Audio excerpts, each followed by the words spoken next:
Hi all, welcome back to my channel cook with Gayathri Raj. இன்றைக்கி நம்ம ஒரு சிம்பிளான எக் ரோஸ்ட் எப்படி செய்கிறதுன்னு பார்க்கலாம். வாங்க வீடியோக்குள்ளே போகலாம்.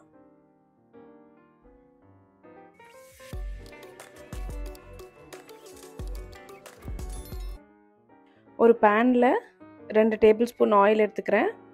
அது கூட 2 ஸ்லைஸ் பண்ணி வச்சுருந்த ஆனியன் எடுத்து சாட்டே பண்ணிக்கலாம்.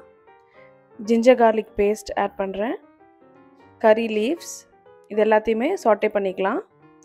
ஆனியன் ரொம்ப ப்ரௌன் ஆகணும்னு அவசியம் இல்லை. சால்ட் ஆட் பண்ணுறேன். சில்லி பவுடர், தனியா பவுடர், டர்மரிக் பவுடர் இது எல்லாத்தையுமே சாட்டே பண்ணிவிட்டு ஒரு 2 டேபிள் ஸ்பூன் வாட்டர் ஆட் பண்ணிவிட்டு ஒரு 1 மினிட் குக் பண்ண விடுங்க. இப்போ மசாலா நல்லா குக் ஆகிடுச்சு. இப்போ எக் ஆட் பண்ணலாம்.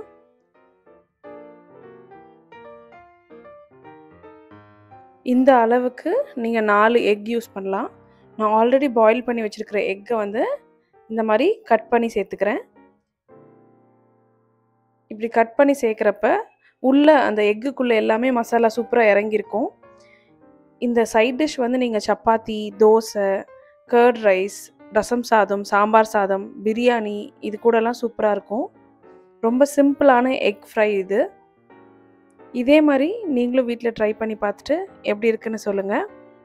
கொஞ்சமாக கொரியாண்டர் லீவ்ஸ் ஆட் பண்ணுறேன். இந்த ரெசிபி பிடிச்சிருந்துச்சுன்னா குக் வித் காயத்ரி ராஜ் சேனலுக்கு சப்ஸ்கிரைப் பண்ணுங்கள். Eat tasty, be happy.